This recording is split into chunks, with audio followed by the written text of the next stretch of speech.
Hello, my dear friends. I hope you are all will be fine. हमारा blood physiology के जो lectures थे वो कंटिन्यू थे। आज हमारा एक और लेक्चर है जो ब्लड फिजियोलॉजी के बारे में है। हम लोग रेड ब्लड सेल के बारे में पढ़ रहे थे। पहले हम लोगों ने रेड ब्लड सेल की जनरल फीचर्स पढ़ लिए, फिर उसके बाद उसकी एरिथ्रोपोइसिस हम लोगों ने पढ़ लिया कि किस तरीके से आरबीसी प्रोड्यूस होती है, प्रोडक्शन किस तरीके से होती है, मुख्तलिफ जो स्टेजेस थे हम लोगों ने पढ़ लिए हैं। अब सॉरी, इसके बाद जो है ना जो थर्ड टॉपिक है हमारा दैट फैक्टर्स विच रेगुलेट एरिथ्रोपाइसिस। अब वो कौन से फैक्टर्स हैं जो एरिथ्रोपाइसिस को क्या करते हैं, कंट्रोल करते हैं, यानी कि आरबीसी की जो प्रोडक्शन हो रही होती है उसको क्या कर रहा है, कंट्रोल करता है। वो कौन से ऐसे फैक्टर्स हैं जो आरबीसी की प्रोडक्शन क्या करते हैं, कंट्रोल करते हैं। अगर आपके जिस्म के अंदर आरबीसी की कंसंट्रेशन क्या हो जाए, लो हो जाए, तो फिर आपकी बॉडी उसको क्या रिस्पॉन्स दिखाती है, किस तरीके से आपकी आरबीसी जो है ना वापस अपनी नॉर्मल कंसंट्रेशन पे आ जाती है। तो ऐसे कौन से फैक्टर्स हैं, कौन से ऐसी चीज़ें हैं जो इस एरिथ्रोपाइसिस का जो प्रोसेस है उसे क्या कर रहा हो, कंट्रोल कर रहा हो। तो इसके लिए कुछ फैक्टर्स होते हैं जो इस एरिथ्रोपाइसिस को क्या करते हैं, कंट्रोल करते हैं। इसके लिए दो फैक्टर्स होते हैं, एक होता है general factors, the second one that is the maturation factors. The one is the general factor and the second one that is the maturation factors. जो जनरल फैक्टर्स होते हैं इसके अंदर हमारा vitamin, thyroxine, cortisol, testosterone, oestrogen, haematopoietic growth factors होते हैं, जिसके अंदर हमारे स्टेम सेल फैक्टर और इंटरल्यूकिन्स आते हैं और एरिथ्रोपोइटिन आता है। और इस तरह जो दूसरा जो फैक्टर है that is the maturation factor, जिसके बाद एक्सट्रिंसिक फैक्टर आता है और इंट्रिंसिक और फोलिक एसिड आते हैं। इन सबको हम लोग वन बाय वन डिस्कस करते रहेंगे। So let's start our topic. The first one that is the general factor हम स्टार्ट करने जा रहे हैं। आपके जो विटामिन्स होते हैं ये भी दरअसल आपके जो विटामिन्स होते हैं ये भी दरअसल एरिथ्रोपाइसिस के जो प्रोसेस है उसे क्या करता है, कंट्रोल करता है। आपके जो विटामिन जितने भी होते हैं ये आपके एरिथ्रोपाइसिस का प्रोसेस क्या कर रहा हो, कंट्रोल कर रहा होता है। Second one that is the thyroxine. Thyroxine दरअसल थायराइड ग्लैंड से रिलीज होने वाला एक हार्मोन है। ये भी आपके एरिथ्रोपाइसिस को क्या करता है, कंट्रोल करता है। आपके एरिथ्रोपाइसिस को प्रोसेस क्या करता है, कंट्रोल करता है। The third one that is the cortisol. ये भी ये जो है ना दरअसल किडनी से रिलीज रिलीज होता है ये हार्मोन, जिसे कहते हैं कॉर्टिसोल कहते हैं। ये भी आपकी एरिथ्रोपाइसिस के जो अमल है इसे क्या करता है, इसको कंट्रोल करते हैं। ये मुख्तलिफ किस्म के हार्मोन्स होते हैं जो आपकी एरिथ्रोपाइसिस के दौरान आपकी एरिथ्रोपाइसिस के जो प्रोसेस है उसे क्या करते हैं, कंट्रोल करते रहते हैं।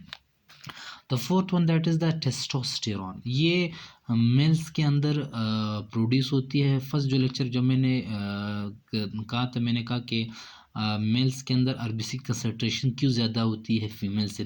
इसका रीज़न ये है कि जो मेल की जो आरबीसी की जो कंसंट्रेशन है वो फीमेल्स क्यों ज़्यादा होती है। उसकी वजह ये है कि जो मेल्स के अंदर जो हार्मोन होता है दैट इज़ द टेस्टोस्टेरॉन।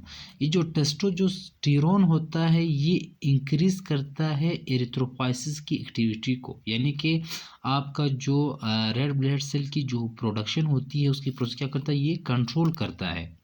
याद रखना, जो टेस्टोस्टेरॉन होता है ये आपकी एरिथ्रोपाइसिस यानी कि रेड ब्लड सेल की प्रोडक्शन क्या करता है, ये इसको इंक्रीज करता है। इसकी जो एक्टिविटी होती है एरिथ्रोपाइसिस को क्या करता है, इंक्रीज करता रहता है। यानी कि ज़्यादा से ज़्यादा क्या होते हैं, रेड ब्लड सेल की प्रोडक्शन ज़्यादा होती है। किस वजह से, टेस्टोस्टेरॉन की वजह से।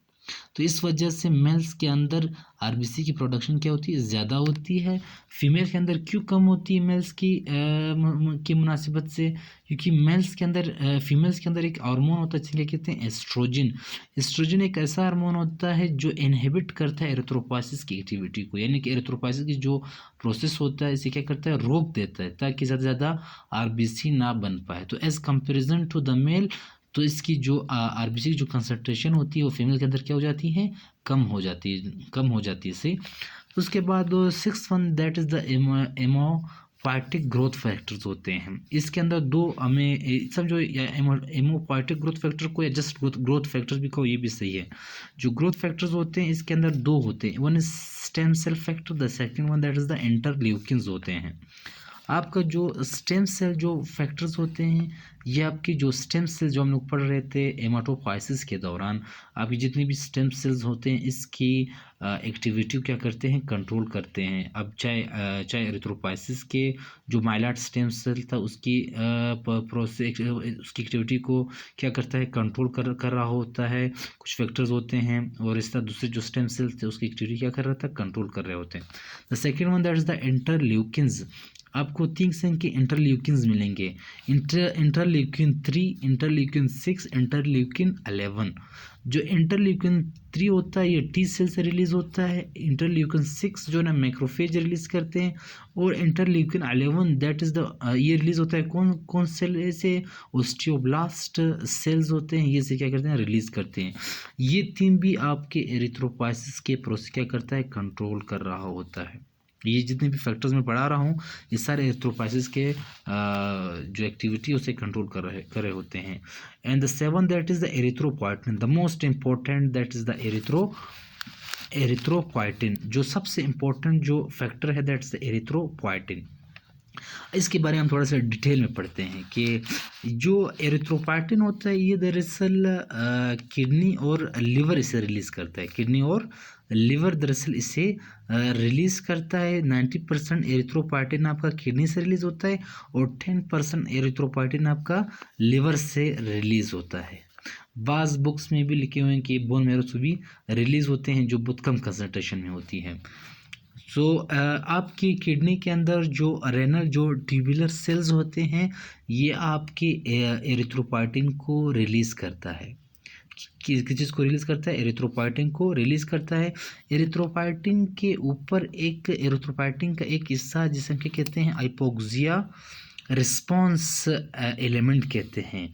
ये हाइपोक्सिया रिस्पॉन्स एलिमेंट एरिथ्रोपोइटिन के ऊपर एक हिस्से को कहते हैं। जब रेनल टिश्यू के अंदर हाइपोक्सिया हो जाता है यानी कि ऑक्सीजन की लेवल कम हो जाती है किडनी के अंदर, तब उसके नतीजे में जो रेनल टिश्यूज़ होते हैं वो रिलीज़ करते हैं हाइपोक्सिया इंड्यूसिबल फैक्टर। ये हाइपोक्सिया इंड्यूसिबल फैक्टर आके हाइपोक्सिया रिस्पॉन्स एलिमेंट के साथ बाइंड हो जाता है, तो इसके नतीजे में ज़्यादा से ज़्यादा क्या प्रोड्यूस हो जाते हैं, एरिथ्रोपोइटिन। अभी देखो इस प्रोसेस किस तरह होता है। ये आपका जो किडनी है उसके जो रेनल जो ट्यूबुलर सेल है, फॉर एग्जांपल ये हमारा क्या है, ये दरअसल हमारे रेनल ट्यूबुलर, ये दरअसल हमारे क्या है, रेनल ट्यूबुलर सेल हैं, रेनल ट्यूबुलर सेल हैं। ये क्या रिलीज करते हैं, this is the erythropoietin, this is the erythropoietin. For example ये हमारा क्या है, ये हमारा दिस आवर एरिथ्रोपोइटिन। इस एरिथ्रोपोइटिन के इस एक हिस्से को, इस एरिथ्रोपोइटिन के ऊपर एक हिस्सा होता है, ये दरअसल ये हिस्सा एरिथ्रोपोइटिन का ही होता है, मगर एरिथ्रोपोइटिन का जो मुख्तलिफ जो हिस्से होते हैं उसमें से एक हिस्से को हम क्या कहते हैं, इसका एरिथ्रोपोइटिन के ऊपर, एरिथ्रोपोइटिन के सरफेस के ऊपर एक हिस्सा होता है, एक पार्ट होता है एरिथ्रोपोइटिन का, उसे हम क्या कहते हैं, hypoxia response element, hypoxia response element इसे हम कहते हैं, that's called hypoxia response element होते हैं। इसे क्या कहते हैं, हाइपोक्सिया रिस्पॉन्स एलिमेंट कहते हैं। ये क्या होता है, एरिथ्रोपोइटिन के ऊपर एक हिस्से को कहते हैं। फॉर एग्जांपल ये अगर रेनल टिश्यूज़ के अंदर जो किडनी है उसके अंदर क्या हो जाए, ऑक्सीजन का जो लेवल है वो क्या हो जाए, डिक्रीज़ हो जाता है। आपकी जो किडनी है या किडनी के अंदर जो रेनल टिश्यूज़ हैं उसके अंदर क्या हो जाए, ऑक्सीजन का जो लेवल है वो डिक्रीज़ हो जाता है, तो आपके जो रेनल जो टिश्यूज़ हैं वो रिलीज़ करता है, वो क्या रिलीज़ कर देता है, आपके जो रेनल टिश्यूज़ होते हैं वो क्या रिलीज़ कर देता है, हाइपोक्सिया इंड्यूसिबल फैक्टर। ये हाइपोक्सिया इंड्यूसिबल फैक्टर आके इस हाइपोक्सिया रिस्पॉन्स एलिमेंट के साथ बाइंड हो जाता है, जिसके नतीजे में ज़्यादा से ज़्यादा क्या हो जाता है, इसके रिजल्ट में क्या हो जाता है, ज़्यादा से ज़्यादा एरिथ्रोपाइटिन बन जाते हैं, और जब ज़्यादा से ज़्यादा एरिथ्रोपाइटिन बनेंगे तो ये जाके माइलॉइड स्टेम सेल या प्लूरिपोटेंट हेमाटोपोइएटिक स्टेम सेल के ऊपर एक्ट करेंगे, और ज़्यादा से ज़्यादा क्या बन जाएंगे, एरिथ्रोपोइसिस बन जाएंगे, जिसकी वजह से ज़्यादा से ज़्यादा आरबीसी बन जाएगी, क्योंकि आपके जो रेनल टिश्यू था उसके अंदर हाइपोक्सिया काज हो चुका था, यानी कि ऑक्सीजन का लेवल जो था वो बहुत ही कम था। तो इसके नतीजे में आपका रेनल टिश्यू ने क्या बनाया, हाइपोक्सिया इंड्यूसिबल फैक्टर को, और ये आके एरिथ्रोपोइटिन के सरफेस के ऊपर एक हिस्सा था उसके, जैसे कि उसे एक पार्ट उसे क्या कहते हैं, हाइपोक्सिया रिस्पॉन्स एलिमेंट उससे बाइंड हुआ।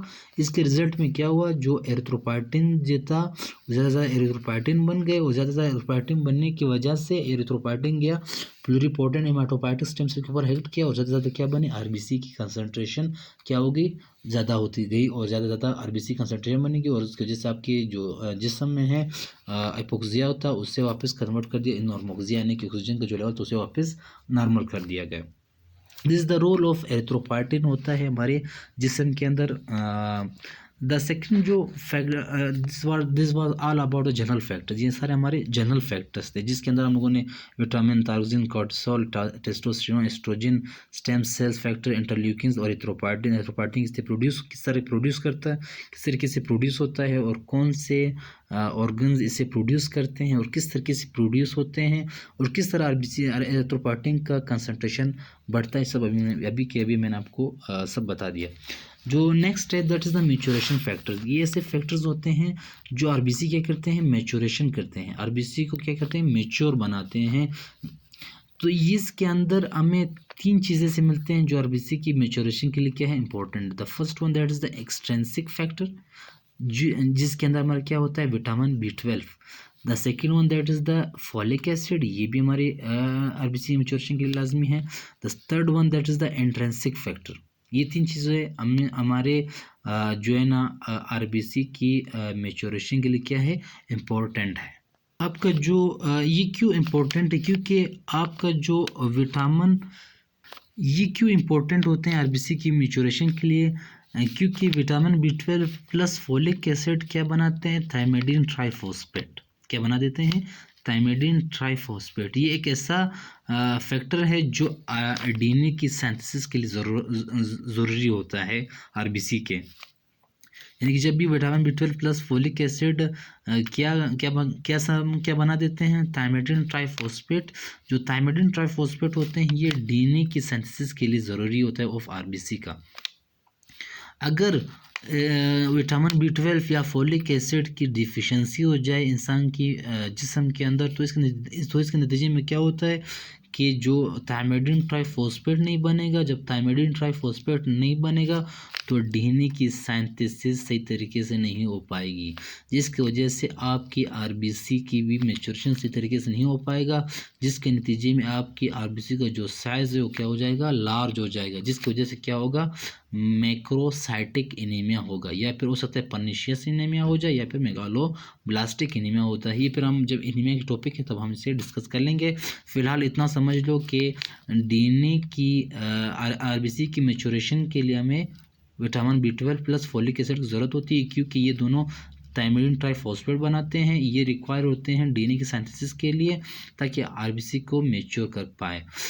तो second one that is the intrinsic factor. Intrinsic factor क्यों ज़रूरी होता है, दरअसल इंट्रिंसिक फैक्टर जो ना ये रिलीज़ होता है, जो इंट्रिंसिक फैक्टर है ये कहाँ से रिलीज़ होता है, ये आपका जो स्टमक है, आपका जो स्टमक है उसके जो पैराइटल जो सेल्स हैं, आपके स्टमक का पैराइटल सेल्स, तो आपके स्टमक का पैराइटल सेल्स इस इंट्रिंसिक फैक्टर को रिलीज़ कर देता है। ये इंट्रिंसिक फैक्टर जो ना, फॉर एग्जांपल ये एक इंट्रिंसिक फैक्टर है, ये क्या है, एक इंट्रिंसिक फैक्टर है। आपके स्टमक का जो पैराइटल सेल्स है उसने ये रिलीज़ किया, ये बाइंड हुआ किसके साथ, विटामिन B12। फॉर एग्जांपल आपने खाना खाया, फूड खाया, कोई भी आपने मिनरल, आपने कोई भी न्यूट्रिएंट्स खा लिए, उसके अंदर विटामिन B12 मौजूद है।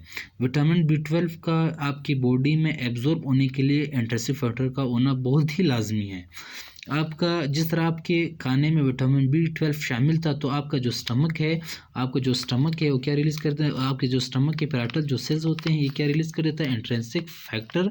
ये इंट्रिंसिक फैक्टर विटामिन B12 के साथ मिल जाता है, और इस विटामिन B12 के साथ मिलने के बाद ये जाके कहाँ पे एब्जॉर्ब हो जाए, इस इंटरेस्टिंग फैक्टर जो है ना आपके जो स्मॉल इंटेस्टाइन है, स्मॉल इंटेस्टाइन मुख्तलिफ एंजाइम्स होते हैं, मुख्तलिफ एंजाइम्स आपके इस विटामिन B12 पे एक्ट करते हैं, जिसके अगर ये इंट्रिंसिक फैक्टर विटामिन B12 के साथ ना हो, तो आपके जो जब आपके विटामिन B12 GIT से पास होगा, तो वहाँ पे एंजाइम आपकी इस विटामिन B12 क्या कर सकते हैं, डिस्ट्रॉय कर सकते हैं, इसकी जो केमिकल जो नेचर है उसे ख़राब कर सकते हैं।